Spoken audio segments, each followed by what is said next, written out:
अस्सलामुअलैकुम, welcome back to my YouTube channel learn with Laila Afzal Khan. आज का जो हमारा लेक्चर है, वीडियो सेशन है, वो पाकिस्तान अफेयर्स के हवाले से है। हम इसका सिलेबस ओवरव्यू करेंगे। इस वीडियो को देखने के बाद ना सिर्फ आप लोगों को सिलेबस का पता चलेगा कि पाकिस्तान अफेयर्स का सिलेबस कैसा है, कितना है, उसमें कौन कौन से एरियाज शामिल हैं, बल्कि साथ ही आप लोगों को एक स्ट्रेटेजिक व्यू भी दूंगी मैं कि आप लोग ये टॉपिक्स किस तरीके से प्रिपेयर कर सकते हैं और कौन से टॉपिक्स जो हैं वो बहुत इंपॉर्टेंट हैं और कौन से टॉपिक्स जो हैं ओवरलैप हो रहे हैं एक दूसरे के साथ, और कौन से ऐसे टॉपिक्स हैं जो कि आप दूसरे टॉपिक्स के साथ मिला के भी पढ़ सकते हैं। तो चलिए हम अपना आज का लेक्चर शुरू करते हैं। लेक्चर शुरू करने से पहले मैं आप लोगों को एक रिक्वेस्ट करूंगी कि आप लोगों ने अगर अभी तक मेरा चैनल सब्सक्राइब नहीं किया तो आप लोग सब्सक्राइब कर दें ताकि आने वाली सारी वीडियोस आपको मिलती रहे। तो जो पहला पॉइंट है सिलेबस का, इसमें है आइडियोलॉजी ऑफ पाकिस्तान। इसकी जो है डेफिनेशन एंड इलुसिडेशन ये है। इसके बाद है हिस्टोरिकल एस्पेक्ट्स, ये और चीज है, ये सारा एक टॉपिक है, ठीक है, आइडियोलॉजी ऑफ पाकिस्तान। इसके अलावा जो है ये ideology of Pakistan in the light of speeches of and statements of Allama Iqbal and कायदे आजम मोहम्मद अली जिन्ना, यहाँ से लेकर यहाँ तक ये एक चीज है। यहाँ पे मैं आप लोगों को ये सजेस्ट करूंगी, ये वाला आइडियोलॉजी वाला टॉपिक है, ये आप सबसे पहले ना करें। पहले आप पूरा मुस्लिम रूल पढ़ें सब कॉन्टिनेंट में कि कैसे ये शुरू हुआ था। यहाँ पे ये देखिए, ये वाला टॉपिक, इस टॉपिक की मैं बात कर रही हूँ, मुस्लिम rule in the sub continent, it's downfall and efforts for renaissance. तो ये जो टॉपिक है आपने पहले ये जरूर पढ़ना है, क्योंकि अगर आप पहले आइडियोलॉजी कर लेंगे तो आप लोगों को इतना वो कनेक्टिविटी नहीं बनेगी, इतनी वो नहीं बनेगी, तो आप लोगों को समझ इतने खास उस तरीके से आएगी नहीं। तो इसलिए मैं आपको सजेस्ट ये कर रही हूँ कि आप मुस्लिम rule in the sub continent पहले पढ़ लें। मुस्लिम रूल कैसे स्टार्ट हुआ, कब स्टार्ट हुआ, कौन सी डायनेस्टीज थी स्टार्टिंग में, फिर क्या हुआ और डाउनफॉल कैसे हुआ और पीक टाइम कब था, और फिर वो कौन सी एफर्ट्स थी कि रेनेसांस के लिए कि वो जो की गई इन लोगों की तरफ से ताकि मुस्लिम रूल जो है वो बरकरार रहे। तो ये था, मैंने आपको बता दी ये चीज। अब है मूवमेंट्स फॉर रिफॉर्म्स। जो रिफॉर्मर्स थे उनके बारे में हम बात करेंगे। उनको पढ़ेंगे, शेख अहमद सरहिंदी है, शाह वली उल्लाह, और इसके अलावा सर सैयद अहमद खान। ये तीन आप लोगों ने लाजमी पढ़ने हैं, इनके सारी चीजें करनी है। और ये भी मैं आप लोगों को इसी तरह साथ बता देती हूँ कि ये टॉपिक्स आपने कैसे करने हैं। फॉर एग्जाम्पल, अगर हम शेख अहमद सरहिंदी, इसको मुजद्दिद अल-अफ़सानी भी कहते हैं, अगर आप इनको पढ़ेंगे तो आप इनकी पहले इंट्रोडक्शन पढ़ेंगे, इनका लाइफ स्टेज पढ़ेंगे, कब पैदा हुए, कहाँ पे उनकी डेथ हुई, कहाँ पे पैदा हुए, और फिर उन्होंने अपनी सारी जिंदगी जो है वो किन चीजों में गुजारी है, कौन से सब्जेक्ट्स इनको में ये जो है मास्टर थे, और उसके अलावा उनके उन्होंने फिर हम उनके एफर्ट्स पढ़ेंगे। वो एफर्ट्स आपने डिवाइड करने हैं तीन उसमें। कैसे आप पढ़ेंगे, उन्होंने ये एफर्ट्स क्यों करे, वो कॉजेस क्या थे उन एफर्ट्स के, वो क्यों चाहते थे कि ये सब कुछ करें, वो बतानी है। और उस टाइम का जो सिचुएशन थी सब कॉन्टिनेंट में मुसलमानों की, वो बतानी है। इससे जो आपका पेपर चेक करने वाला है उसके जो आपका इम्प्रेशन है उस पर बहुत अच्छा पड़ेगा कि इस बंदे ने पढ़ा है और उसको सब कुछ पता है कि उसको क्या हो रहा था, ऐसी रट्टा नहीं लगा के आ गया। तो शेख अहमद सर हिंदी के, फिर उसके बाद आपने इनकी सर्विसेज पढ़नी है कि इस्लाम के लिए क्या सर्विसेज की, मुसलमानों के लिए क्या किए, उन्होंने क्या क्या एफर्ट्स किए, उनके उन्होंने किन किन लोगों को लेटर्स लिखे, और कैसे उन्होंने मुसलमानों के लिए जो है जद्दोजहद की, और फिर उसका इम्पैक्ट, मतलब पहले वो कॉजेस कि वो क्यों कर रहे थे, और आपने बताना है कि वो सारी सिचुएशन उस वक्त क्या थी मुसलमानों की सब कॉन्टिनेंट में। उसके बाद है शाह वलीउल्लाह। अब शाह वलीउल्लाह का भी आपने ऐसे ही करना है। और सर सैयद अहमद खान का मैं बता दूं, उनकी एजुकेशनल सर्विसेज को अलग कर देना है, उनके पॉलिटिकल सर्विसेज को अलग कर देना है, और उनकी रिलीजियस सर्विसेज को अलग कर देना है, ये तीनों। और इसके अलावा उनका भी आपने लाइफ स्केच तीनों का करना है। तो इस तरह से आप लोगों ने करना है। फिर है अली मूवमेंट्स पढ़ने हैं। मूवमेंट्स हो गए, या फिर इंस्टीट्यूशंस की, अगर हम एजुकेशनल इंस्टीट्यूशंस की बात करें तो क्या क्या इसमें आ जाता है, अलीगढ़ आ जाता है। अलीगढ़ आपने जब आप सर सैयद अहमद खान करेंगे तो आप अलीगढ़ भी साथ कवर कर देंगे। उसके बाद है देवबंद करना है आपने, नदवा, और बाकी जो एजुकेशनल इंस्टीट्यूशंस हैं जैसे कि सिंध मदरसातुल इस्लाम था, फिर है इस्लामिया कॉलेज पेशावर, यहाँ पे आ जाएगा ये चीजें। और उसके बाद आप लोगों ने आइडियोलॉजी ऑफ पाकिस्तान करना है, आपको समझ भी आएगी।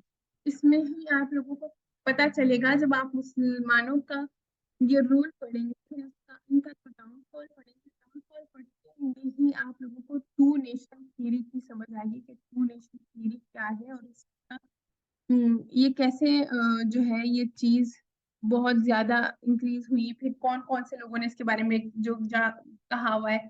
तो ये था हमारा कि ये वाला पार्ट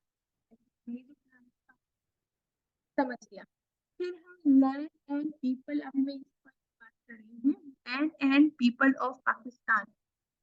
तो इसमें आप लोगों ने देखना है कि पाकिस्तान की ज्योग्राफी, पाकिस्तान की society, natural resources, agriculture, industry and education with reference to characteristics, trends and problems. ठीक है, ये आपने इसको कैसे करना है, एजुकेशन में कितनी प्रॉब्लम्स है, एजुकेशन पे अलग क्वेश्चन आ सकता है, स्टार्टिंग में एजुकेशन क्या था, ये हमारा ये, अगर मैं इसको जो है 1 घंटे से भी ज्यादा की हो जाएगी, जो कि मैं नहीं चाहती, क्योंकि मैं आप लोगों का टाइम बर्बाद नहीं करना चाहती। मैं चाहती हूँ इस वीडियो से आप लोगों को एक ओवरव्यू मिले, आपको पता चले कि सिलेबस में है क्या चीज। तो ये अलग से अगर आप लोग चाहते हैं तो कमेंट सेक्शन में बताएंगे, अलग से मैं वीडियो बना दूंगी।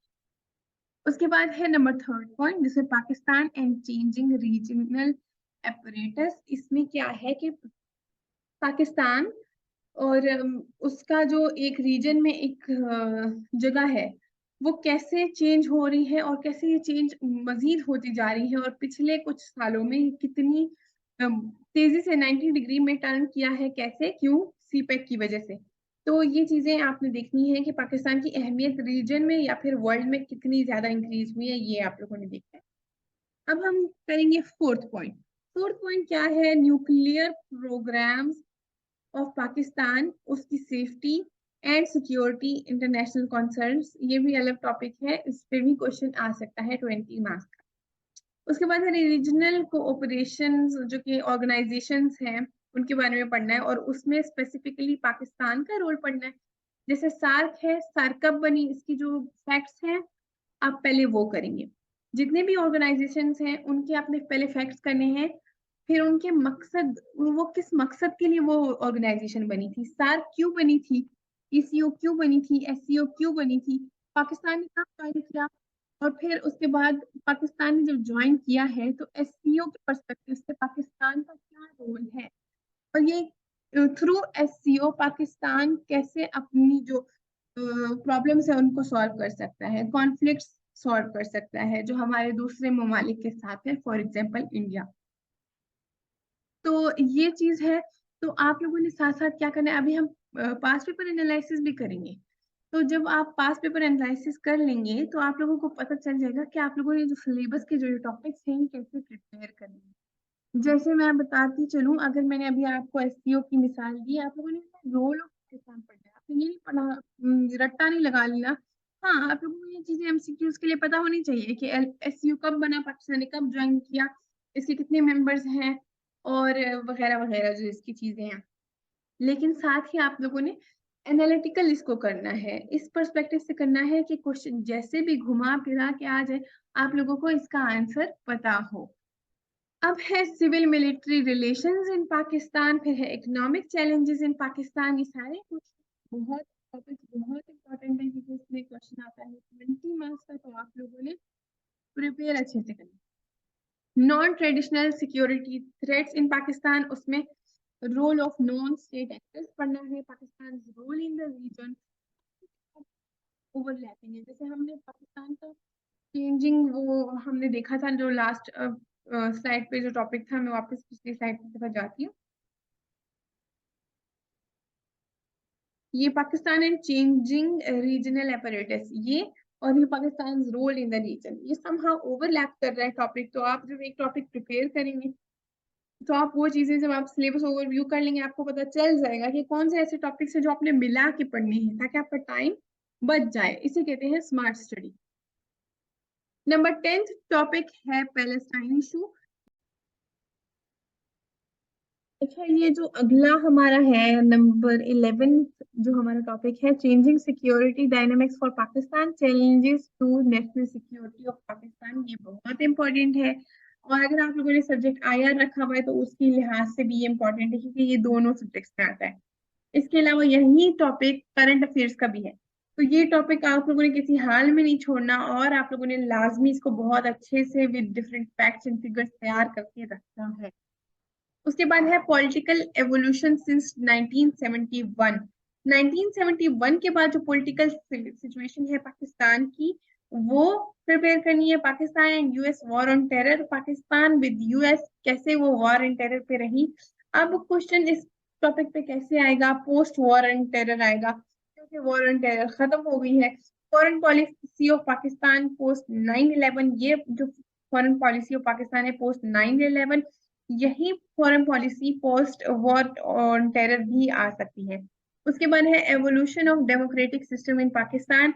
पाकिस्तान में जो डेमोक्रेटिक सिस्टम आया 2010 के बाद भी हम इसको स्पेसिफिकली लिख सकते हैं, 18th अमेंडमेंट के बाद की, और इसको हम अच्छे से प्रिपेयर कर सकते हैं, क्योंकि ये क्वेश्चन भी इम्पोर्टेंट है आजकल। मतलब अभी जो रिसेंट ट्रेंड हम देखें पाकिस्तान अफेयर्स के पेपर का, तो क्वेश्चन जो है ना हिस्ट्री में से भी आ रहे हैं, लेकिन हिस्ट्री में भी हम पोस्ट पार्टीशन हिस्ट्री देखें तो उसमें से ज्यादा आ रहे हैं रिसेंट ईयर्स की। अगर हम बात करें, ये बात भी आप लोगों ने इतनी सीरियस नहीं ले लेनी, और प्री पार्टीशन जो है हिस्ट्री, उसको आपने छोड़ नहीं देना, क्योंकि वो भी बहुत इंपॉर्टेंट है। ऐसा भी हो सकता है कि चार चार क्वेश्चन प्री पार्टीशन में से आ जाए, तो हिस्ट्री आप लोगों ने हल्की नहीं लेनी, इसको सीरियसली अपने कवर करना। एथनिक इश्यूज नेशनल इंटीग्रेशन है, ये भी इंपॉर्टेंट टॉपिक है, क्योंकि ये हॉट टॉपिक है आजकल का।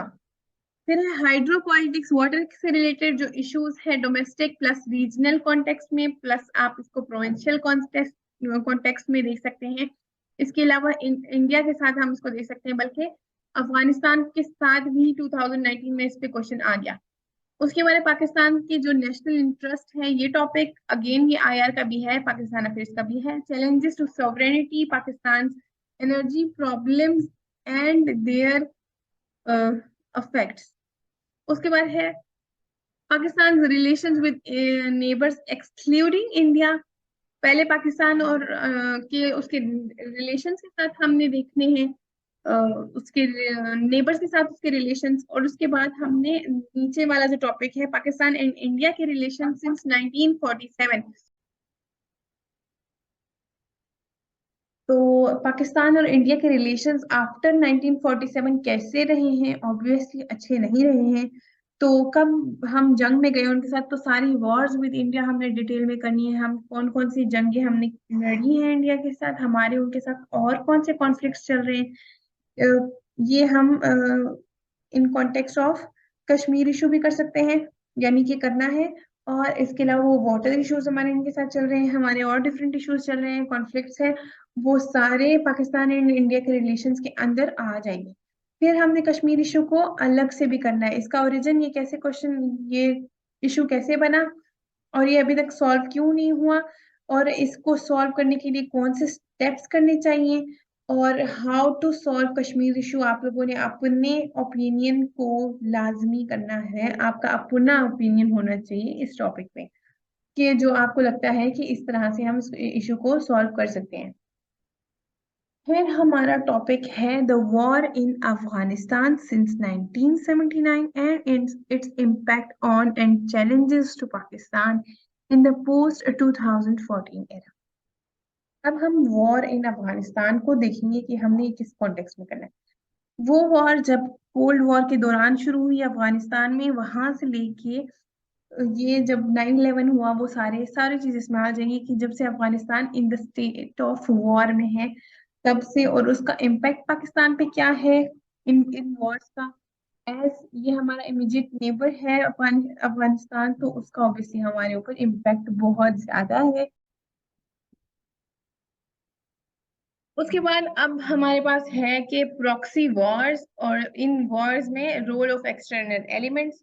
उनका एक्सटर्नल एलिमेंट्स कौन से हैं उसमें, economic conditions of Pakistan, the most recent economic survey, the previous and current budgets and the problems and performance of major sectors of economy. ये है बहुत इम्पोर्टेंट। इसमें इकोनॉमी को जरा फर्दर उसमें एलेबोरेट करके टॉपिक्स किया हुआ है। अब मैं यहाँ पे बताती हूँ कि जो हमने इकोनॉमिक चैलेंजेस इन पाकिस्तान, शायद गालबन यही टॉपिक था जो पीछे हमने रीड किया। इसको और इसको आप लोग मिला के मर्ज करके करेंगे। The recent constitutional and legal debates, the latest constitutional amendments and important legislations, legal cases and the role of higher courts। ये वाला जो टॉपिक है, इसमें ये करने से पहले आपने पहले पाकिस्तान का जो पूरा ये कॉन्स्टिट्यूशनल सिस्टम है ये समझना पड़ेगा आप लोगों को। इसके अलावा आप लोगों ने गवर्नमेंट की चीजें भी देखनी पड़ेंगी, एग्जीक्यूटिव, जुडिशरी को, और इन चीजों को आपने पहले समझना होगा, इनको अलग अलग। उसके बाद जो सारे 3 ब्रांचेस है ना, उसके बाद आप लोगों ने जब कॉन्स्टिट्यूशंस भी आप तीनों अलग अलग कर लेंगे अच्छी तरीके से, तीनों कॉन्स्टिट्यूशंस को आप लोगों ने कंपेयर करना है। कंपेयर करने के बाद आप लोगों ने अमेंडमेंट्स पढ़नी है और उन अमेंडमेंट्स का इम्पैक्ट पढ़ना है। उसके बाद है the prevailing social problems of Pakistan and the strategies to deal with them. Poverty हो गया, एजुकेशन, हेल्थ एंड सैनिटेशन, जो हमने पहले पढ़ा था एक टॉपिक के एजुकेशन से रिलेटेड था, उसको और इस टॉपिक को आप एक साथ मर्ज करके पढ़ेंगे। कैसे? पहले आप देखेंगे कि स्टार्टिंग से पाकिस्तान में एजुकेशन की क्या प्रॉब्लम थी, पॉवर्टी कितनी थी, उसके बाद हेल्थ और सैनिटेशन के क्या इश्यूज चल रहे थे पाकिस्तान में, उसके बाद उसको लेके आके करंट तक शामिल करना है उसमें। उसके बाद अब हम ये वाला लेक्चर इधर ही एंड करेंगे। आई होप सो आप लोगों को आज के लेक्चर का बहुत फायदा हुआ होगा और आप लोगों को समझ आ गई होगी कि पाकिस्तान अफेयर्स का सिलेबस कितना है। अगली वीडियो में इसके बाद एक और वीडियो आएगी जिसमें हम पास पेपर एनालिसिस करेंगे। पास पेपर एनालिसिस करने के साथ ही हम एक और चीज करेंगे कि हम पाकिस्तान अफेयर्स का जो पूरा का पूरा सिलेबस है इसको डिवाइड करेंगे कुछ पार्ट्स में, सेक्शंस में, ताकि आप लोगों को उसको कवर करने में आसानी हो। तो stay tuned and wait for the next video जो कि बहुत जल्द आने वाली है। अल्लाह हाफिज, अपना ख्याल रखिएगा।